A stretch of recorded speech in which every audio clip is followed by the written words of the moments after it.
அதிமுக மேலும் ஒரு பிளவை சந்தித்திருப்பதாக தெரிகிறது. நம்பிக்கை கோரும் வாக்கெடுப்பில் பாதி அதிமுக உறுப்பினர்கள் விஜய்க்கு ஆதரவாகவும் மீதி பாதி எதிராகவும் வாக்களித்திருக்கிறார்கள். சட்டப்பேரவையிலேயே ஒரு கலைபுரம்.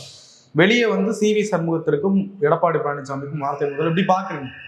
என்றாலும் அவங்க எடப்பாடி பழனிசாமி தானே அதிமுக பொதுச் செயலாளர்ன்றாங்க. இப்போ அவங்களுக்கும் ஒரு சிக்கல் இருக்கு. இப்போ அவங்க அந்த இடத்துல இருக்கிறாங்க. செல்வாக்கானவங்க தான், வேலுமணி செல்வாக்கானவர் தான், சி.வி. சண்முகம் செல்வாக்கானவர் தான், தென் இவர் தர்மபுரி அன்பழகன். ஓகே, அது we do agree. பட் அதிமுகவில் பேன் தமிழ்நாடு இது எடப்பாடி பழனிசாமி தான். எடப்பாடி பழனிசாமிக்கு எதிராக தான் 26 நம்ம நின்னாலும் கூட எல்லா இதுகளையும் மீறி ஒரு 27 விழுக்காடு வாக்கு அவர் தலைமைக்கு விழுந்திருக்குது இல்லையா. இன்னொருத்தர் தமிழக அளவில் இமேஜ் உள்ள ஒருத்தர் ஓபிஎஸ், அவர் திராவிட முன்னேற்ற கழகத்தில் போயிட்டாரு. இதை தவிர லோக்கல் ஒரு பார்வை தாண்டி வேலுமணிக்கு வேணால் கொங்கு மண்டலத்தில் இருக்கலாம், சி.வி. சண்முகத்துக்கு வன்னியர் மண்டலத்தில் இருக்கலாம். ஒட்டுமொத்த தமிழக அளவில் பேன் தமிழ்நாடு இமேஜ் உள்ள இன்னொரு அதிமுக தலைவர் யார்? எடப்பாடி பழனிசாமி தவிர யாரும் இல்லை. நான் உண்மையை சொல்கிறேன், எடப்பாடி பழனிசாமிக்கு ஆதரவாட்டி என் கருத்துங்கிற மாதிரி யாரும் எடுக்காண்டா. இவங்கெல்லாம் எம்எல்ஏக்கள் போனது லோக்கலாக அந்த இடத்துக்குள்ள வேலுமணியால் கடும் பாதிப்பு, சி.வி. சண்முகத்தால் பாதிப்பெல்லாம் அந்த லோக்கலில் இருக்குங்கிறத நான் மறுக்க வரல. இவங்களுக்கும் என்ன சிக்கல்னா, இதில் நம்ம சட்ட சிக்கல்கள் இருக்குது. ஸ்பீக்கர் தாவேக்கா ஸ்பீக்கர்னால அவர் கொஞ்சம் சாஃப்டாக இருப்பார். எந்தெந்த அளவுக்கு இவங்களுக்கு ஆதரவாக இருக்க முடியுமோ அதை அவர் சட்ட வல்லுநர்கள்ட்ட ஆலோசனை பண்ணி இவங்களுக்கு ஆதரவாக தான் இருப்பாங்க. உச்சநீதிமன்ற தீர்ப்பு சிவசேனா வழக்கில் கட்சி தலைமை தான் அதை முடிவு பண்ணுங்கிற ஒரு இது இருக்குது. ஸோ இந்த போராட்டம் இவங்களுக்குள்ளே இருக்குது. இதற்கிடையில் இவங்க ஒரு தனி அணியாக வரக்கூடிய டிசிடென்ட்ஸை விஜய் நேரில் பார்த்து என்கரேஜ் பண்ணனால தான் இவங்க அந்த இடத்துக்குள்ள சஸ்டெயின் பண்ணி போயிட்டு இருக்கிறாங்க. இது எவ்வளோ நாள் சஸ்டெயின் பண்ணி போக முடியும், எப்படி போக முடியுங்கிற கேள்விகள்லாம் இவங்களுக்கு தெளிவாகவே இருக்குது. எடப்பாடி இதை எப்படி டீல் பண்ண போறாரு, காம்ப்ரமைஸ் பண்ணி எடுக்க போறாரா, இவங்களும் போட்டி அதிமுக பொதுக்குழு போறாங்களா, இல்லை எடப்பாடி தான் பொதுச் செயலாளரான்னு போறாரான்னு பார்த்தா இன்னைக்கு ஒரு அந்த லெவலுக்குள்ள கட்சி தொண்டர்கள் மத்தியில் இந்த இடம் எடப்பாடிக்கு கை ஓங்கியிருக்க மாதிரி தான் தெரியுது. பட் 25 எம்எல்ஏ அவங்களுக்குள்ள லோக்கல் செல்வாக்கையும் நான் குறைச்சி மதிப்பிடலை. எடப்பாடிக்கு இன்னொரு சிக்கல் என்னன்னா, ஆல்டர்னேட்டிவ்ங்கிறது ஸ்டாலின் தான் இருக்கிறார். அப்போ ஒரு ஆல்டர்னேட்டிவ்ங்கிற அந்தஸ்தை இழந்த பிறகு கட்சிக்குள்ள ஒரு பிரச்சனைங்கும் போது அவருக்கு ஒரு மைனஸாக தான் நான் பார்க்குறேன். அந்த வகையில் 3ஆவது இடத்துக்கு ஸ்லிப்பான பிறகு அதுக்கு பிறகும் 25 எம்எல்ஏக்கள் வெளியேறிட்டாங்கன்னா அது எடப்பாடிக்கு ஒரு பின்னடைவாக தான் நான் பார்க்குறேன். பட் அதிமுகன்னு அவர் தான், தொண்டர்கள் கடைசியாக ஓட்டு போட்டவங்க அவர் தலைமைக்கு தான் போட்டிருக்காங்க. ஏன் விஜயை மீறி போட்டிருக்காங்க, செங்கோட்டை லோகேஷ் இவங்களை வச்சு எம்ஜிஆர் ஜெயலலிதா மீறி போட்டிருக்காங்க. நான் சொன்னேன் 2 ஜாதி கட்சி ஆயிட்டு நாம சொன்ன இது நம்ம தென் மாவட்டத்தில் அவருக்கு எதிராக பண்ண பிரச்சாரத்தை மீறி போட்டிருக்காங்க, அண்ணாமலை நீக்கத்தை மீறி போட்டிருக்காங்க, மோடி ஒரு சிஎம் சொல்லாததை மீறி போட்டிருக்காங்க, இது சசிகலா அம்மையார் பிரச்சாரத்தை மீறி போட்டிருக்காங்க. இவ்வளோத்தையும் மீறி தானே அவருக்கு அந்த ஓட்டு வந்திருக்குன்னா அந்த ஓட்டை 77 கலைஞர் தலைமைக்கு கிடைச்ச ஓட்டு மாதிரி அவருக்கு ஓட்டாக தானே நம்ம பார்க்க முடியும். அதில் லோக்கலாக இருக்கக்கூடிய சி.வி. சண்முகத்தாலையும் இவங்களையும் வெளியேறி போகிறது பாதிப்பு வரும். சி.வி. சண்முகம் இவர் வேலுமணி விஜயபாஸ்கர்லாம் என்ன நினைக்கிறாங்கன்னா, அதிமுகங்கிற டேக் நமக்கு வரலன்னா நம்ம அது பிறகு தரையில் விழுந்த மீன் ஆயிடுவோமா, என்ன பொசிஷன் ஆகுமோங்கிற ஒரு அச்சமும் இருக்குது. ஃபார் எக்ஸாம்பிள் விஜய் இவங்க வெளியேறிட்டாங்க, அதிமுகங்கிற டேக்கு ரெட்டாலையை விட்டு வெளியேறிட்டாங்க. விஜய் டிசால்வ் பண்ணிட்டாருன்னா they will be at the mercy of Vijay. கவர்மெண்ட்டை டிசால்வ் பண்ணக்கூடிய உரிமை இன்னைக்கு விஜய்க்கு இருக்கு. அவைல் பண்ணுவாரு பண்ணலைங்கிறது அவருக்கு இருக்கும். டக்குன்னு அவர் minority government Udhayanidhi Stalin style அசம்பிளியில் ஷைன் பண்ணுறாரு, என்னால் தாக்கு பிடிக்க முடியல, மைனாரிட்டி கவர்மெண்ட்டுங்கிறாரு, மைனாரிட்டி ஓட்டு அது இதெல்லாம் பேசுகிறாரு, குதிரை பேராங்கிறாரு. நேரடியாக பதில் கொள்ள முடியாமல் அறிக்கையில் தான் திரும்ப பதில் சொல்ல வேண்டிய நிலைமை இருக்குது. இதே நிலைமை தான் தோணும். ரத்தன் பண்டிட் வெற்றிவேல் அவர் ஒரு நாமினேஷன் போட்டார்னா முதல் நாமினேஷனையே கூட்டணி கட்சிகள் பேசி அவரை இது பண்ணிடுறாங்க. ஸோ ராமகிருஷ்ண ரெட்டே பாணியில் கம்யூனிஸ்டுக்கு ஆதரவுலேயும் பாஜக ஆதரவுலேயும் இருந்து லோல் போடுறதுனால இமேஜ் இழந்துட்டு இருக்கிறதுனால பங்காரப்பாவோட கிண்டல் கேள்விக்கு ஆளாகிறத விட நம்ம டிசால்வ் பண்ணிட்டு வச்சா 150 சீட்டு வரும், கூடுதலாக சீட்டு வரும், தனி மெஜாரிட்டி வருங்கிற நம்பிக்கையின் அடிப்படையில் விஜய் இந்த கவர்மெண்ட்டை டிசால்வ் பண்ணிட்டாருன்னு வைங்க. இவங்க எப்படி போலிட்டிக்ஸ் பண்ண முடியும்?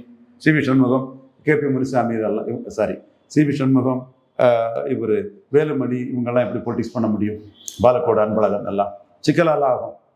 அந்த இடம் ஒரு வந்து பார்த்தாரு, இவங்க இருந்த இடத்துக்கு வந்து பார்த்தது கொஞ்சம் என்கரேஜிங் தான். என்ன முடிவெடுப்பாரு அரசியல் தலைவராட்டுங்கிறது சிக்கல் இல்லையா?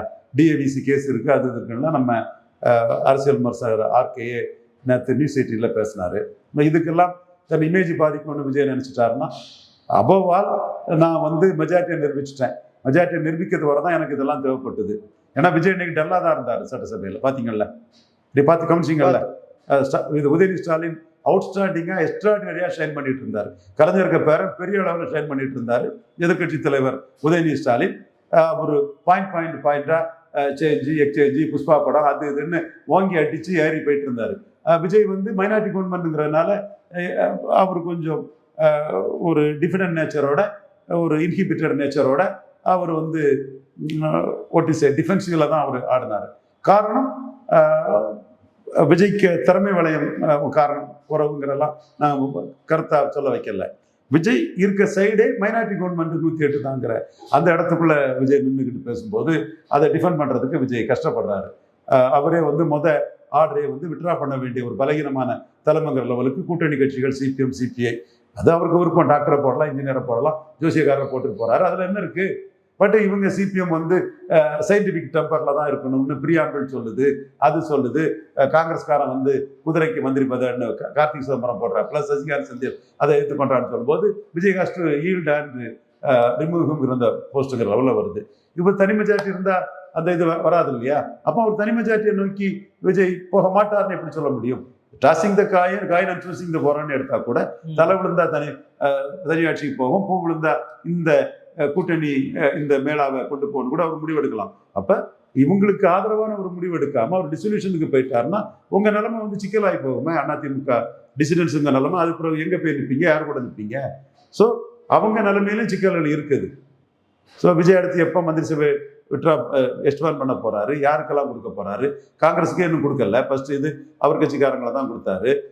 இதுல காங்கிரஸ் பாஜக எதிர்ப்பாளரான 5+8 13, பாஜக ஆதரவாளரான வேலுமணி தலைமையிலான 25 இந்த இது ஹெக்டே பண்ண மாதிரி தான் இருந்தது. பெங்களூர்ல ஜெயித்த பாஜக எம்எல்ஏக்களையும் என்டையர் கர்நாடகாவில் ஜெயித்த கம்யூனிஸ்ட் எம்எல்ஏக்களையும் வச்சு தான் அவருக்கு ராமகிருஷ்ண ஹெக்டே மெஜாரிட்டி இருந்தது.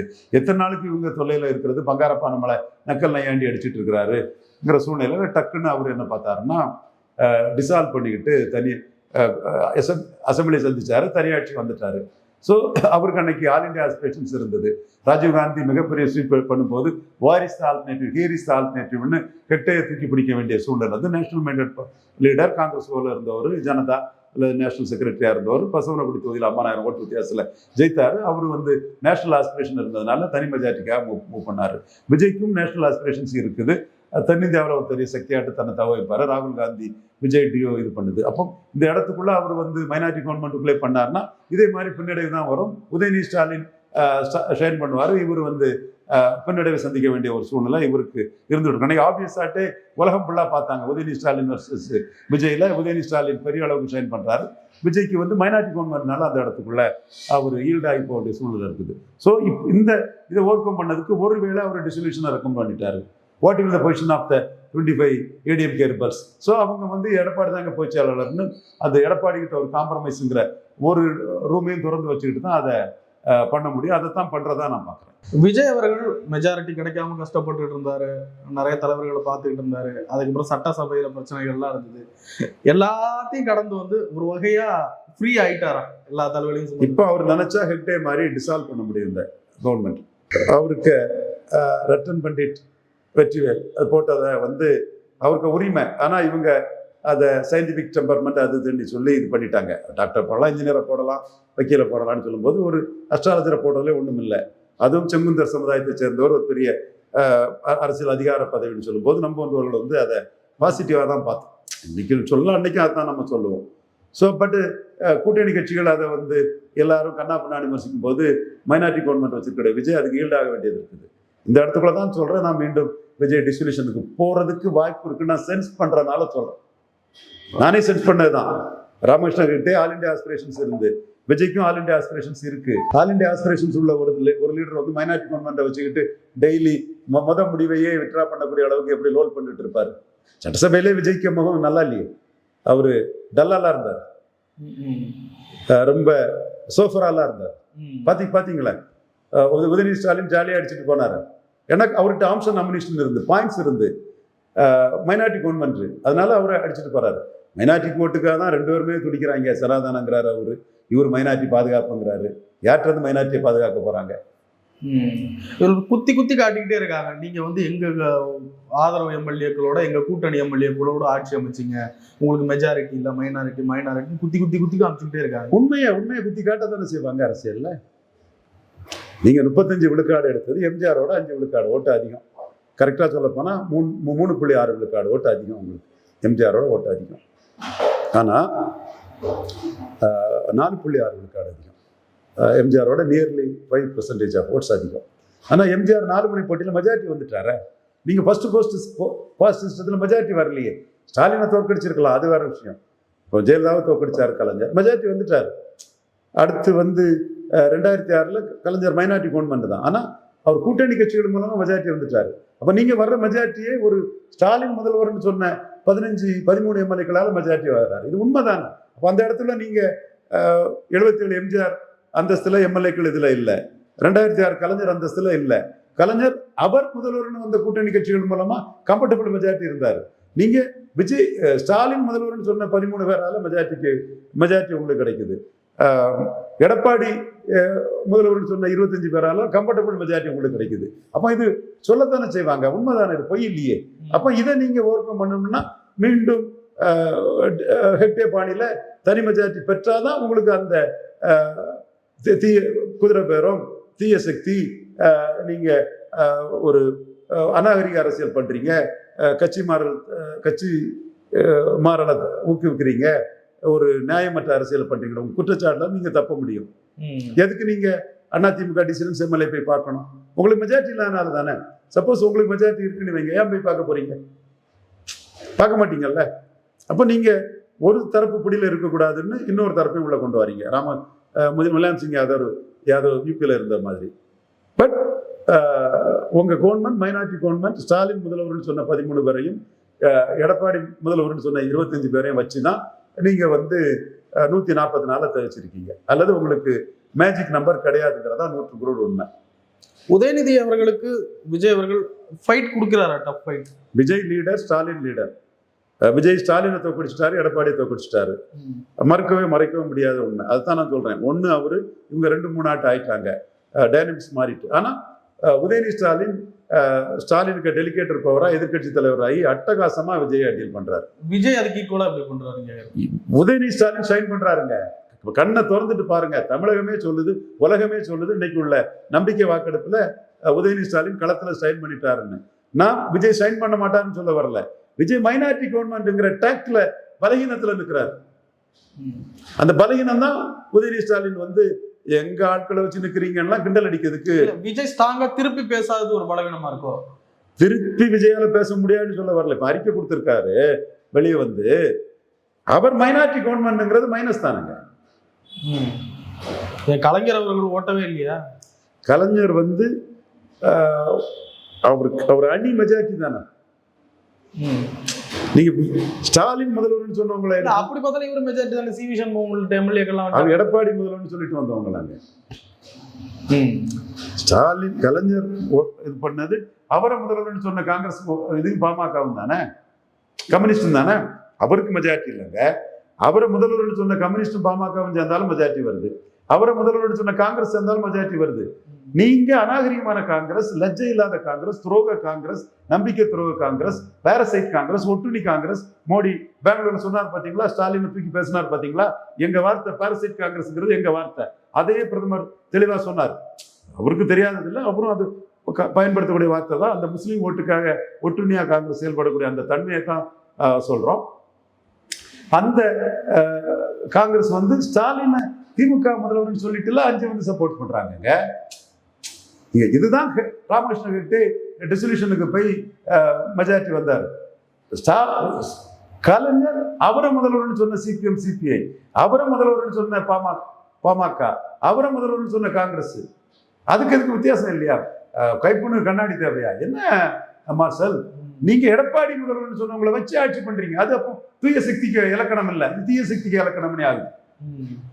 நீங்க முரசமுடைய கலைஞரே தன்னை முதல்வர் சொன்ன கட்சிகளை வச்சுதான் ஆட்சி பண்ணார். இது வந்து விஜய்க்கு புகழுக்கு ஒரு அடிதான். அந்த மைனஸ்ல தான் அவர் உதயநிதி ஸ்டாலின் எதிர்கொள்ள முடியல. உதயநிதி ஸ்டாலின் ஷைன் பண்ணிட்டார். பிரேமலதா அவர்களுடைய பேச்சு சூப்பரா பண்ணாங்க. அவங்க அட்டகாசமா பண்ணாங்க. அவங்க திறமையை காட்டக்கூடிய ஒரு சந்தர்ப்பத்தை எடுத்துக்கிட்டு ஸ்ட்ராங்கா போல்டா நாங்க ஸ்டாலின் கூட தான் இருக்கிறேன்னு அடிச்சு விளையாடுறாங்க. ஒற்றை எம்எல்ஏனாலும் கடுகு சிறுத்தாலும் காரம் குறையாதுன்னு பிரேமலதா விஜயகாந்த் அம்மையார் சட்டசபையில் 2 நாளுமே பிரமாதமா பெர்ஃபார்மன்ஸ் பண்ணியிருக்காங்க. நானே அவங்கள பாராட்டி அதை பதிவு பண்ணியிருக்கேன். குதிரை பேரம் நடந்ததா இல்லையா? நடந்திருக்கு. மன்னார்குடி காமராஜ் வந்து குதிரை பேரம் தான். அவரா வந்திருக்காரு. ஏங்க இதெல்லாம் சொல்லுவாங்கங்க. எய்தர் எடப்பாடியார் எலெக்ஷன் மாதிரி எய்தர் விஜயார் எலெக்ஷன் மாற்று அரசுக்கு இடம் இல்லை. மாற்று அரசுக்கு இடம் இல்லைன்னா இது குதிரை பேரன்னு சொல்லி அடிச்சிருப்பாங்க. மாற்று அரசுக்கு இடம் இல்லாத சூழ்நிலை தேர் இஸ் நோ அதர் ஆல்டர்னேட்டிவ்னா ஃபேக்டர்ல விஜய் போறாரு. ஆனா எந்த ஒரு நியமனத்தையும் இவங்க வந்து நெருக்கடி கொடுக்க தான் செய்வாங்க. எப்படி இந்த வாக்குறுதிகளை வச்சு உதயநிதி அவர்கள் குத்தி காட்ட ஆரம்பிச்சாங்க. இவ்வளவு வச்சிருக்கீங்களே, இவ்வளவு சொன்னீங்களே, இவ்வளவு செஞ்சீங்களே, மறக்கல அப்படின்னு சொல்லிட்டு.